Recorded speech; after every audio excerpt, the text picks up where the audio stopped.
বিগত 29/9/2025 তারিখে ঢাকা রেশনিং কর্তৃক একটি ডিজিটালের যুগে ডিজিটাল হবে এই আশায় যারা অধীর আগ্রহে বসেছিলেন, কিন্তু হতাশার বিরাজালের মধ্যে আমরা পড়ে গেলাম।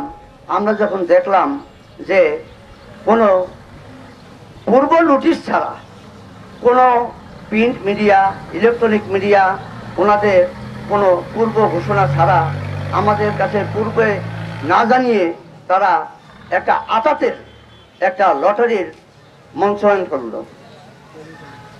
আমরা হতাশ হলাম যে আমরা যারা ওএমএস-এর আবেদনকারী ছিলাম, প্রতিটা ব্যক্তি যার যার অবস্থান থেকে একটা আশার উপর ভিত্তি করে সে আবেদন করেছেন।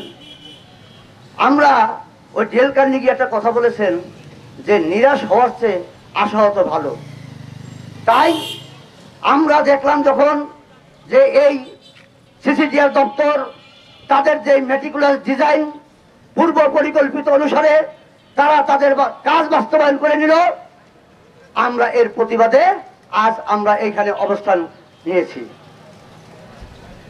প্রতিটা মানুষ তার একটা আশায় থাকে, আমরা আশা ছাড়ি নেই, আমরা এখনো আশায় আছি।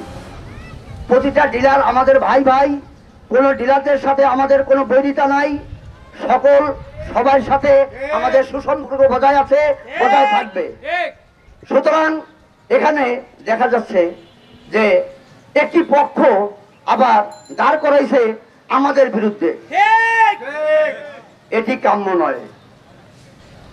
আজকের এই ঢাকা রেশনিং এর যে সকল কর্মকর্তা, কর্মচারী এবং প্রধান নিয়ন্ত্রক তারা সকলে মিলে যে জোট চুরি করে আমাদের ঠকিয়েছেন, আমাদের বঞ্চিত করেছেন, এর প্রতিবাদে আজকে আমাদের এই প্রতিবাদ সভা। সুতরাং আমরা চাই ন্যায়ভিত্তিক সমাজ ব্যবস্থা লক্ষ্যে প্রতিটি ওএমএস-এর আবেদনকারী তার আবেদনের পরিপ্রেক্ষিত উনি তার যে দাবি সেই দাবি তারা মেনে নেব। আমরা দেখতে পেলাম যে 405 জন ডিলার বর্তমান চলমান আছে।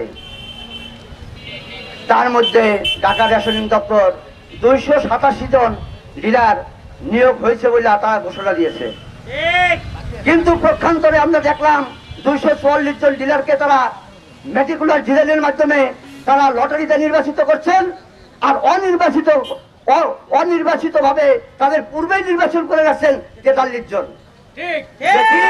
কাম্য না। কারণ আমি আমার জায়গা থেকে যেমন আবেদন করছি, আর একটা ব্যক্তিও তার জায়গা থেকে সে আবেদন করছে একটা আশার উপরে। সবাই আশাবাদী ছিলেন যে ডিজিটাল যুগে ডিজিটাল পদ্ধতিতে সবকিছু বাজিয়ে সাজিয়ে তারা একটা আয়োজন করবে লটারির, যেটা সবাই গ্রহণ করবে। কিন্তু আপনারা ইতিমধ্যে দেখতে পেরেছেন, জানতে পেরেছেন যে লটারির অনুষ্ঠানে সেখানে বিশৃঙ্খলা সৃষ্টি হয়, মানুষ প্রতিবাদ করে, তার মধ্যে তারা লটারি চালিয়ে যায়।